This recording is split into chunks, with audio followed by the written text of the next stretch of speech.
Syukur alhamdulillah kita panjatkan bersama-sama atas kehadiran Allah Subhanahu wa taala, karena dengan rahmat, hidayah dan kesehatan yang kita dapatkan sehingga pada siang ini kita dapat berkumpul di rumah Pemulu dalam hal bermusrembang untuk merencanakan penggunaan anggaran di tahun anggaran 2025. Selamat bertakan salam, tak lupa pula kita hadiahkan pahalanya kepada junjungan alam yang Nabi besar Muhammad SAW. Semoga kelak kita adalah orang-orang yang mendapat syafaat daripada beliau. Amin ya rabbal alamin. Adapun kata kehormatan kami yang kami hormati kepada Bapak Irfan, Inspektorat Badan Negara, yang kami hormati kepada Bapak Camat Kecamatan Ketambe maupun yang mewakili, yang kami hormati kepada Bapak Babinsa, yang kami hormati kepada Bapak Babinkan Tipmas, dan yang kami hormati Bapak PJ Pemulu Putus Simpang 3 Jongar, dan yang kami banggakan kepada Ketua BPK beserta dengan anggota, serta kepada orang-orang tua kami, masyarakat Simpang 3 Jongar yang telah hadir bermusrembang untuk tahun anggaran 2025.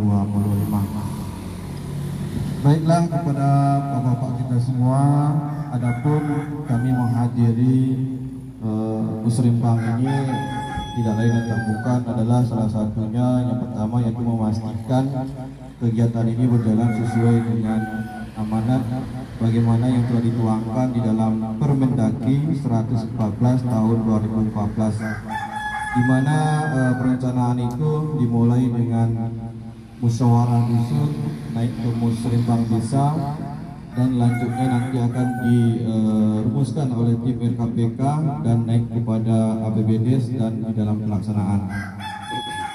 Bapak Ibu ataupun orang tua kami hormati, yang pertama perlu kami sampaikan bahwasanya di dalam merumuskan kegiatan nantinya tim RKPK perlu kiranya merujuk 3 hal. Nah, ada 3 hal yang perlu nantinya dipertimbangkan oleh tim RKPK.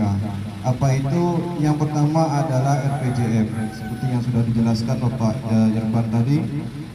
Manakala kegiatan-kegiatan yang nantinya yang akan disetujui itu, yang pertama itu harus dimuat di dalam RPJM.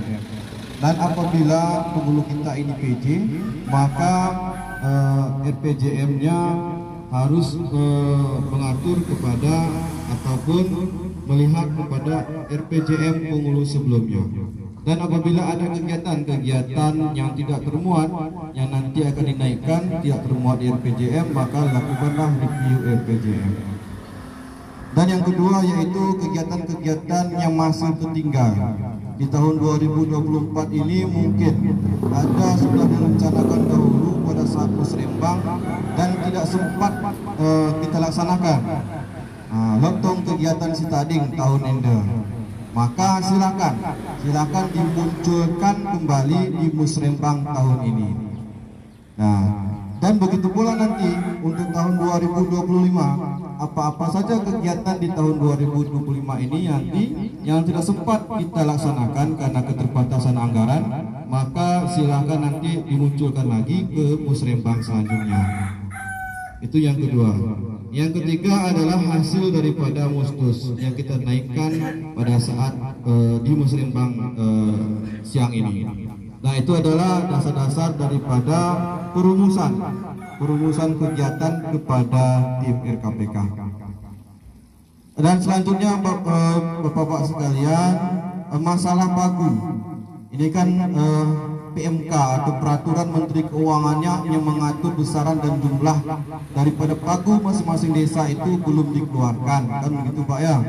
Oleh karena itu silakan kepada tim RKPK nantinya pagu ini menyesuaikan saja dulu dengan pagu tahun sebelumnya ataupun pagu tahun 2024. Nah, dalam hal ini mungkin nanti akan ada prioritas-prioritas yang disampaikan oleh Bapak Irfan tadi, dan prioritas ini juga belum dikeluarkan oleh Permendes, aturan yang mengatur tentang prioritas. Namun prioritas ini juga dapat kami sampaikan sepertinya tidak lari daripada prioritas tahun-tahun sebelumnya, yaitu salah satunya bisa nanti pengentasan kemiskinan ekstrim, ketahanan pangan, penyelenggaraan posyandu, pencegahan stunting, penyertaan modal BMK maupun dia pemberdayaan ekonomi masyarakat. Nah, itu dia dari segi prioritas. Dan selanjutnya perlu kami sampaikan juga bahwasannya dana desa ini secara hierarki ya, secara mendasar memang sesuai dengan yang disampaikan oleh Pak Ipan tadi adalah pemenuhan kebutuhan dasar. Yang dasar ini siapa, kan begitu Pak ya? Yang dasar ini adalah golongan orang-orang menengah ke bawah. Nah, ini sebenarnya sasarannya. Mengapa saya katakan demikian? Kalau dia golongan ke atas, ya sudah pasti bisa mandiri, kan begitu Pak ya.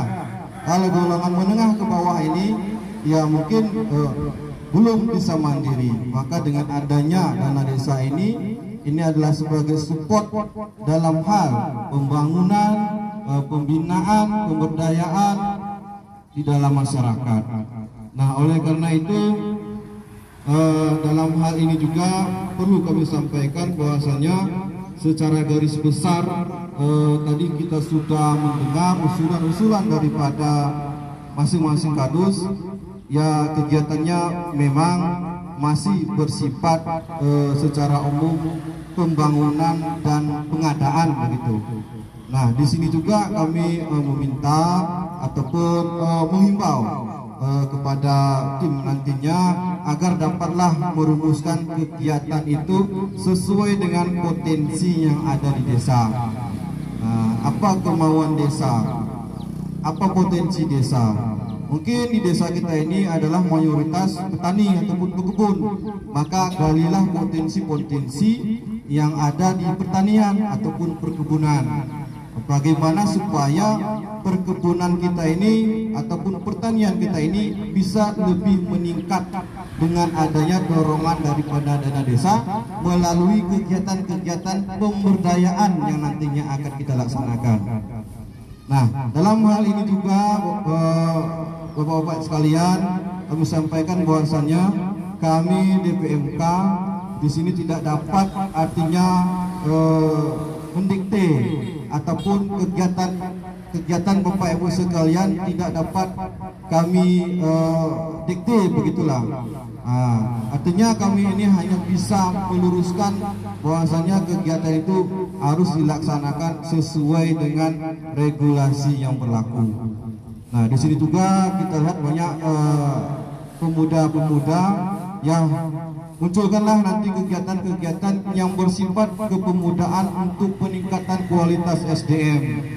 Nah, jangan hanya berkecimpung di pengadaan baju begitu, kan sering begitu ya. Nah, hanya ada pengadaan baju pemuda-pemudi. Nah, coba buat sebuah pemikiran yang lebih membangun. Nah, bisa jadi nanti buat nanti istilahnya perbengkelan pemuda, dosmed pemuda, pangkas pemuda. Nah, ini salah satu yang bisa meningkatkan SDM dan meningkatkan income daripada pemuda itu sendiri.